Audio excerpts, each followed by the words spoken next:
اور ابھی آپ کو اپڈیٹ کریں گے چیف رپورٹر پنجاب راؤ عابد علی خان کی رپورٹ کے مطابق دنیا بھر میں شرافات کی پگڑیاں اچھالنے والے fake I D Sajjad Lala کے بانی کو ٹریس کر لیا گیا۔ اوباش لفنگا نوجوان تنویر تنی سجاد لالہ نکلا۔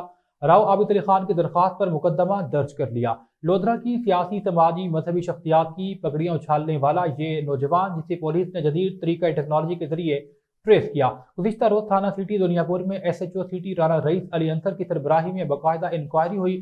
Fake I D Sajjad Lala کے حوالے سے مختلف صحافیوں چودھری ارسلان سلیم، چودھری زاہد حسین، راؤ فرمان علی نے فیک آئی ڈی کے بانی اوباش لفنگے نوجوان تنویر تنی کے خلاف ثبوت پیش کیے۔ انکوائری میں وہ اپنے ثبوتوں کی تردید نہ کر سکا۔ درجنوں افراد کی موجودگی میں پولیس نے fake I D Sajjad Lala کے بانی کو ٹریس کیا۔ اسی حوالے سے سٹی پریس کلب دنیا پور کے صدر راؤ عابد علی خان کی درخواست پر fake I D Sajjad Lala کے بانی تنویر کے خلاف مقدمہ درج کر لیا گیا۔ عوامی سماجی حلقوں کی جانب سے سجاد لالہ کی آئی ڈی ٹریس ہونے پر اظہار اطمینان کیا گیا ہے اور انہوں نے اوباش لفنگے نوجوان کے خلاف سخت کارروائی کا مطالبہ کیا ہے۔